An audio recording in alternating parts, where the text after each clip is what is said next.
Hi, my name is Tony, and this is my presentation for Women in the Christian Tradition. The topic I have chosen is choosing to be a stay-at-home mom versus a working mom. While I don't think this is a major issue for women in society today, I think it is a major decision that they have to make in their lifetime. Choosing whether to have children or have a career or have both. It's a very important decision that I feel both men and women participate in, but I do sort of feel like the responsibility often falls more on the woman than it does on the man. So I looked up some statistics on currently how many moms are staying at home. And based on an article I found in USA Today, it says that 3 in 10 moms today are stay-at-home moms and don't work outside of the home at all. This has decreased quite a bit since the 70s, from 40% to 20% of moms staying home. However, since 1999, the percent of moms staying home is increasing again. So while, it was slowly decreasing, more and more moms were working. Now more and more moms are staying home again. The study did find that some of the reason for the moms staying home is not being able to find a job, of course. And then some of them also report not being able to afford daycare and work and make enough money because the average cost of daycare is $100 to $150 a week per child. But there is still a large percentage of women that are actually choosing to stay home. And then, of course, I looked at the dad statistics, and it actually says that since 1989, the percentage of men staying home with their children has increased from 5% to 19%. And this is them staying home by choice. My standpoint is I am a working mother. I have no choice financially. I'm basically working class, and so is my husband, and we have to work in order to afford things.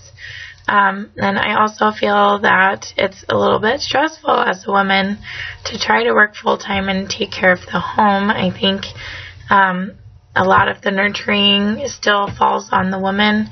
Per poll that I found online said that women still report doing 60 to 75% of the housework than the men do. So not only are women working full-time, but they're cooking dinner and doing most of the housework and helping the kids with the homework and that sort of thing.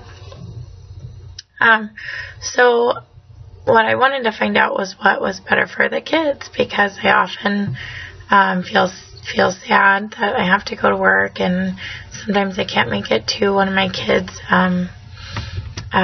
field trips or something like that. And so I wanted to find out, what exactly studies say is best for the child. I found an article that actually went over several studies on children and comparing them from employed mothers to non-employed mothers.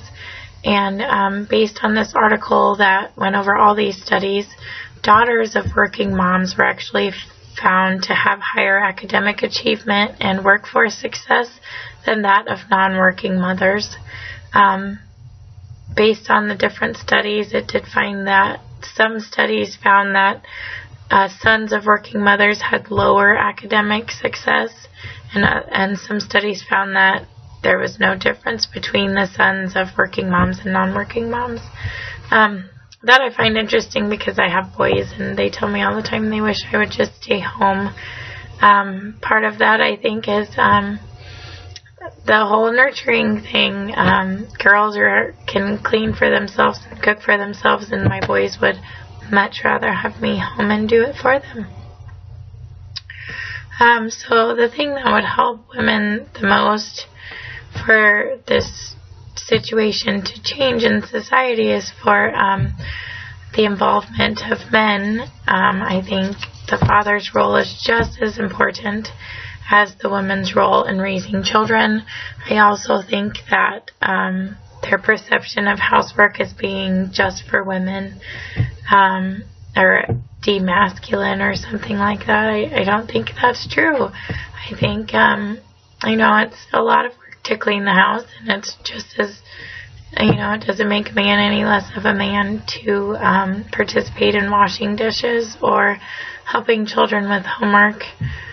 And based on that article that I read, it did actually state that the women who work report a lesser incidence of depression and other mood disorders than women who stay home. But that was actually also related to the participation of the male and how much he helped out. So I think one of the most important lessons we can get from this is that it's a decision that should be researched and thought about prior to, say, getting married or having the children. If you can, it's very important to make the decision and then try to make room for everything, housework and family time and self-time, of course. And once again, the more involvement you can get from the men in the household, the better.